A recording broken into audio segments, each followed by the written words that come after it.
You've done this before, you might even be doing it right now. You're sitting somewhere, your desk, your couch, the driver's seat of your car in a parking lot, and nothing particularly dramatic is happening. Nobody insulted you. You didn't just get bad news. The world is spinning at its normal, unremarkable speed, and then, without any warning, without your brain sending a memo or filing a request, your body just takes over. Your chest expands, your lungs pull in a deep, slow breath, way deeper than anything you've been breathing for the last few minutes. And then it comes out. Heavy, audible, a full, unmistakable sigh. You didn't choose to do that. You didn't think, you know what this moment needs? A dramatic exhale. Your lungs just staged a tiny coup, hijacked your body for about 2 seconds, some sigh, and then handed control back like nothing happened. And honestly, you probably didn't even notice. But here's the thing, everybody else did. Your coworker 2 desks over just glanced at you sideways. Your partner on the other end of the couch paused the show and asked, "What's wrong?" Your mom, if she were here, would already have her hand on your forehead, checking for a fever and asking if you're eating enough. The moment that breath left your body, everyone within earshot became an amateur psychologist. They wrote your emotional biography in half a second. He's stressed, she's frustrated, something's bothering him, she's being passive-aggressive. Society has already decided what your sigh means before you even closed your mouth. And here's the uncomfortable part. They're almost certainly wrong. What if I told you that nearly everything you've been taught to believe about sighing, why you do it, what it signals, what it means when the person sitting across from you does it, is neurologically off the mark? What if the sigh has almost nothing to do with your emotions most of the time? What if your body is actually executing a critical emergency maintenance protocol, one that, if it ever stopped running, would cause parts of your lungs to physically collapse? To understand what's really happening every time your chest rises and falls with that uninvited deep breath, let's follow a day in the life of someone whose sighing has become everybody else's problem. Meet Mark. He's 28 years old, works at a mid-sized marketing firm in Manhattan, and lives in a Brooklyn apartment with one window that offers a stunning, bright, unobstructed view of a brick wall. Mark is, by all accounts, a pretty normal guy, but recently he's developed a reputation. His girlfriend has started counting his sighs out loud. She's currently averaging 11 per evening, which she announces like a sportscaster keeping score. His coworker Jake is convinced Mark secretly hates the job. His mother calls every Sunday and opens with, "You sound tired, honey," which is just her way of saying, "I think you're falling apart." Mark is not falling apart. Mark is not depressed. Mark is not making a passive-aggressive statement about the current state of his relationship or his career. But something is happening inside his body every time he takes that involuntary deep breath. Something far more interesting and far more important than anyone around him suspects. Over the next few minutes, we're going to follow Mark from his morning commute to his evening couch, decode exactly what's firing inside his nervous system every single time he sighs, and piece together a story that stretches from the microscopic air sacs in his lungs all the way to the ancient survival instincts hardwired into his brain. And here's the twist that most people never see coming. The reason Mark sighs, the reason you sigh, might have absolutely nothing to do with how you feel, and everything to do with keeping you alive. It's 8:47 on a Tuesday morning, and Mark is standing on a packed L train heading into Manhattan. He's got one hand on the overhead bar, one earbud in, and he's breathing. Not thinking about breathing, just doing it. In and out, shallow and steady, the way your body handles it when you're not paying attention. This is what scientists call eupneic breathing, which is just a fancy clinical term for normal, automatic, nobody's thinking about this breathing. Your brainstem runs the whole operation without ever consulting your conscious mind. It's autopilot. It's been autopilot since the moment you were born, and for the most part, it works flawlessly.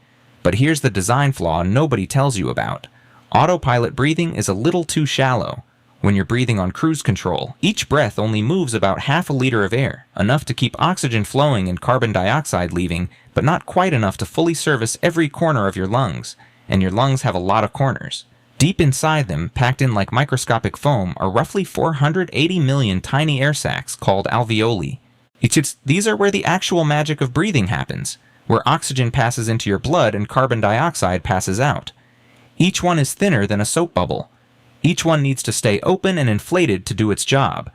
Think of it this way. Imagine your lungs are lined with bubble wrap, 480 million individual tiny bubbles, each one impossibly thin and delicate. When you breathe normally, each bubble gets a gentle partial puff of air, enough to keep it mostly open. But here's the problem. mostly open isn't good enough over time. After a few minutes of calm, shallow breathing, some of those bubbles start to lose pressure. They deflate slightly. The wet inner walls stick together, like a sheet of bubble wrap that got damp and went flat. And once a bubble collapses shut, it stops exchanging gas. It goes offline. So if this keeps happening, if enough bubbles quietly deflate and seal themselves closed, your lungs start losing usable surface area. Oxygen transfer drops. Your body begins a slow slide toward a condition called atelectasis, which is the medical term for partial lung collapse. And partial lung collapse is exactly as unpleasant as it sounds. So your body has a contingency plan, a built-in override that kicks in before things get anywhere near that dangerous. It forces you to sigh. About every 5 minutes, your brainstem, the same autopilot that's been running your quiet, shallow breathing this whole time, issues an emergency command. It forces your diaphragm to pull in a breath that's roughly twice the volume of a normal one. That burst of air rushes through your lungs and blows every collapsed bubble back open in one shot. It's not gentle, it's not gradual, it's a forced reinflation of the entire system. That's what a sigh actually is. Not a feeling, not a mood, a maintenance protocol. And what happens after that big breath is almost as interesting as the breath itself. Researchers have discovered that in the minutes leading up to a sigh, your breathing pattern becomes subtly irregular, the rhythm drifts, the spacing between breaths gets uneven, like a drummer slowly losing the beat. Then the sigh lands. Immediately after, there's a brief pause, a tiny gap between breaths that's slightly longer than normal. Scientists call this a post-sigh apnea, and after that pause, something resets. Your breathing rhythm smooths out, stabilizes, and returns to a clean, consistent pattern. So the sigh doesn't just reinflate your alveoli, it recalibrates your entire respiratory rhythm.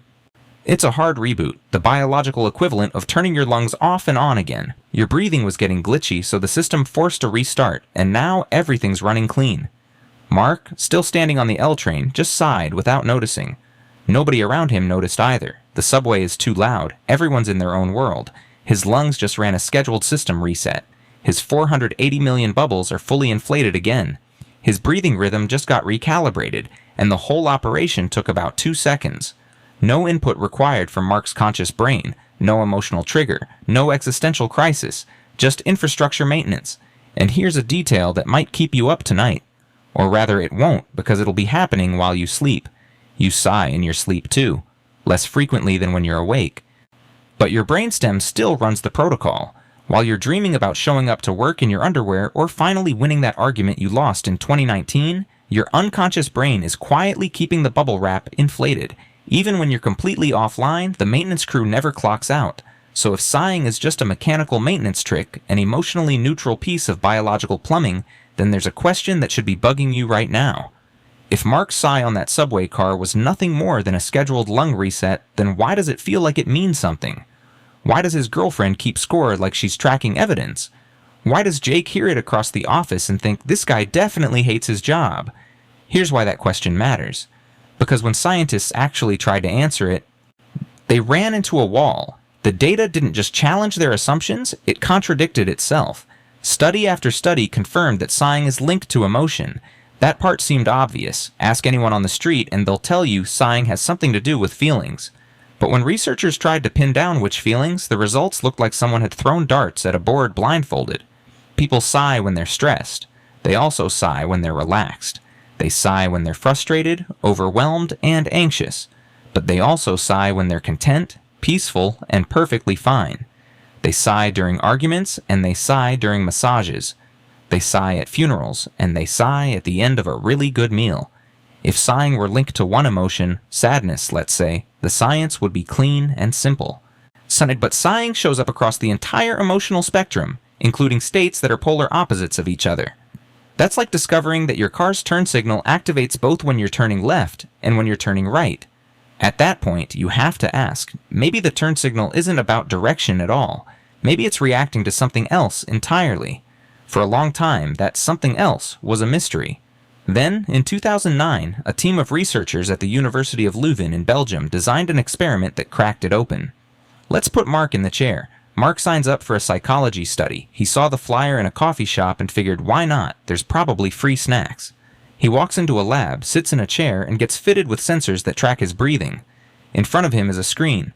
The researcher explains the setup. Shapes will appear on the screen. Each shape is a signal. A red triangle means guaranteed bad news. Mark is about to get hit with a blast of loud, obnoxious white noise piped straight through the headphones he's wearing. It's not dangerous, but it is genuinely unpleasant. Think of the sound a smoke detector makes when the battery is dying, except louder and sustained. A green circle means safety. No noise. He can relax. And then there's a yellow square. The yellow square is the cruel one. It means a 50-50 chance. Maybe noise, maybe silence. Coin flip. Mark just has to sit there and wait. Now, here's what you'd probably expect. Mark should sigh the most during the noise, right? That's the stressful part. That's when the unpleasant thing is actively happening to him. But that's not what the researchers found. Sighing spiked after the noise ended. When the obnoxious sound cut out and silence returned, people's sigh rates jumped significantly. And when the yellow square appeared and it turned out they were safe, no noise at all, the sigh rate went up even more. The biggest burst of sighing didn't come from the stress itself. It came from the moment the stress dissolved. And when participants were asked to rate their emotions during the experiment, the pattern locked into place. The more someone sighed, the more they described themselves as feeling relieved. But here's the finding that made the whole thing click. It didn't matter whether the relief came from the noise actually stopping or from simply discovering they didn't have to hear the noise in the first place. Both triggered the same sighing response. The threat didn't have to be real. The stress didn't have to physically happen. Just believing that you were safe, just the anticipation of stress evaporating was enough to make the body sigh. Relief. That was the hidden variable connecting everything. And once you have that key, the contradictions in the data suddenly make perfect sense. Watch how it plays out in Mark's afternoon. It's 3:15 p.m.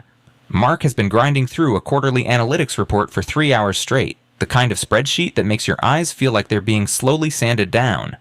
He finally finishes the last section, hits save, and pushes his chair back from the desk. A massive sigh rolls out of him. That sigh is pure relief. His nervous system just registered that the stressor ended, and it responded the way evolution taught it to, with a deep, resetting exhale. But here's where it gets interesting. Mark looks at his inbox. There's another report due by Friday, a different spreadsheet, different client, same soul-draining work. He stares at the screen, and before he even opens the file, he sighs again. This second sigh isn't relief from something. It's an attempt to create relief. Mark's nervous system recognizes that a new stressor is arriving, and it reaches for the same tool, the deep breath, not because the threat is over, but because it's trying to manufacture the feeling of the threat being over. It's self-soothing, a preemptive relief valve. Your body uses the exact same physical mechanism in both directions.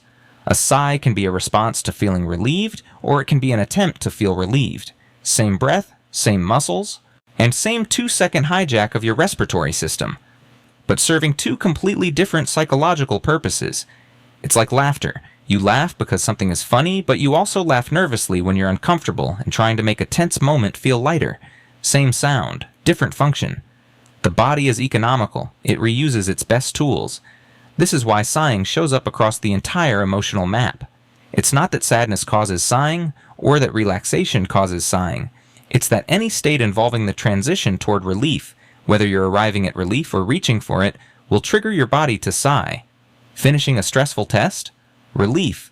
Starting the next problem and trying to calm yourself down. Reaching for relief. Hearing bad news and trying to process it? Reaching for relief. Sitting in a quiet room at the end of a long day? Arriving at relief. The common thread was never the emotion on the surface. It was always the nervous system underneath trying to regulate itself. And this brings us to something that's been puzzling evolutionary biologists. Why is sighing contagious? You've probably noticed this without being able to explain it. Someone near you sighs, and within seconds, you feel the urge to do it too. It's not as dramatic as yawning. Nobody's writing clickbait articles about sigh contagion, but the effect is real and measurable, and the explanation might be thousands of years old. Some psychologists have proposed that because sighing became associated with relief, with the passing of a threat, human brains eventually learned to read another person's sigh as a safety signal. Slides. If you're in a group of early humans hiding from a predator and the person next to you suddenly takes a deep, releasing breath, that exhale carries information. It says, "I think the danger is over." Your brain picks up on that signal and mirrors it. Your own body sighs in response, downshifting your nervous system from high alert to something calmer, It's like when you're in a meeting and the boss's phone rings and everyone freezes, and then she glances at the screen, ignores it, and keeps talking. The whole room exhales. Not because anyone decided to, but because one person's body language broadcast, "We're safe," and everyone's nervous system picked up the signal. For thousands of years, this was genuinely useful. Sigh contagion helped groups coordinate their threat responses. One person's exhale could ripple through an entire tribe, bringing everyone down from fight or flight simultaneously. Efficient, elegant, a beautiful piece of social biology. But there's a catch. In 2026, nobody is hiding from predators in a conference room. The ancient neural software is still running, but the context has completely changed. And when you take a survival mechanism designed for life or death situations and drop it into a modern office, a Brooklyn apartment, or a crowded subway car, things start to get misinterpreted. This is where it gets personal. Because the way your brain reads other people's sighs, it's almost hilariously wrong, and it might be quietly messing with your relationships in ways you've never even noticed. In 2008, a group of researchers ran a study that was almost comically simple, and the results were quietly devastating. They gathered 117 people and gave them short, hypothetical stories. Nothing elaborate, just basic scenarios describing someone in an everyday situation who, at some point in the story, sighs. Then the researchers asked one question: what do you think the sigh meant? The pattern was overwhelming. People assumed the sigh meant something negative. Almost every single time. The most common interpretation? Sadness. After that came frustration, disappointment, and resignation. Positive interpretations, relief, contentment, relaxation, were rare. When people heard about a stranger sighing, their brains didn't run through a balanced menu of possibilities. They jumped straight to the darkest option on the list and committed to it. Now watch this play out in real time with Mark. It's 2:30 in the afternoon. Mark is sitting at his desk and he sighs. Not dramatically, not loudly, just a normal regulation-sized sigh. Lungs running their 5-minute maintenance cycle, bubble wrap getting reinflated, respiratory rhythm recalibrating, completely mechanical. Mark doesn't even register that it happened. But Jake, sitting 8 feet away, registers it instantly. Jake's brain does what 117 study participants did. It skips past every neutral or positive explanation and reaches straight for the negative shelf. Without even thinking about it, Jake has already decided that Mark is upset about the project, that Mark doesn't want to be here, that Mark is frustrated with the workload. Jake doesn't say any of this out loud, but he makes a mental note. And the next time their manager asks how the team is doing, Jake casually mentions that Mark seems a little burned out lately. By the end of the week, Mark has a reputation he didn't earn, based on a sound his body made without his knowledge or consent. And nobody, not Jake, not anyone in that office, ever considered the possibility that Mark's sigh meant absolutely nothing. But the study had another finding that cuts even deeper. When the story described someone sighing alone, observers cranked up the emotional intensity. The exact same sigh happening in solitude got labeled as deep sadness, loneliness, even despair. The human social brain doesn't have a file folder labeled involuntary respiratory maintenance. It only knows how to sort sighs into emotional bins, and when it's forced to pick, it picks the saddest one in the drawer. And here's the genuinely ironic part. When the researchers flipped the perspective, when they asked participants to imagine themselves doing the sighing, suddenly the interpretations diversified. Tired, bored, just thinking, frustrated but not seriously, just needing a deep breath. The full, generous range of possibilities came flooding in. We grant ourselves nuance. We know our own sighs can mean 17 different things or nothing at all. But the moment we hear someone else sigh, that generosity vanishes. We collapse all the complexity into one flat, dark assumption and treat it as fact. This asymmetry has been running quietly in the background of Mark's life for months. His girlfriend hears him sigh and tallies it as evidence of unhappiness. His mom hears him sigh over the phone on Sunday and fills in the blank with worry. So in the cruelest part, Mark has started noticing their reactions. He sees his girlfriend's face shift. He hears the concern in his mom's voice, and even though he felt perfectly fine a second ago, a new thought starts forming. Wait, am I unhappy? Is something wrong with me? The sigh meant nothing, but the people around him gave it meaning. And now their meaning is starting to become his, not because it was true, but because when enough people react to your body like something is broken, you start believing them. But here's the thing about other people's stories. Once they get inside your head, they don't just sit there quietly. They start rewriting yours. After weeks of watching his girlfriend's face change every time he exhales, after hearing Jake flag him as burned out, So after his mother's voice going soft and careful every Sunday, something has shifted inside Mark's head. He started running their algorithm on himself. Now, every time his lungs execute their 5-minute reset, a thought follows the breath like a shadow. There it is again. Everyone around me thinks something is wrong. Maybe they see something I can't. And this is where it gets physiologically nasty, because self-judgment isn't free, it costs your body something real. Mark catches himself sighing and thinks something must be wrong with me. That thought registers in his nervous system as a small threat, not a panic attack, just a low pulse of anxiety. His stress ticks up a fraction, and we already know what happens when stress rises, even slightly.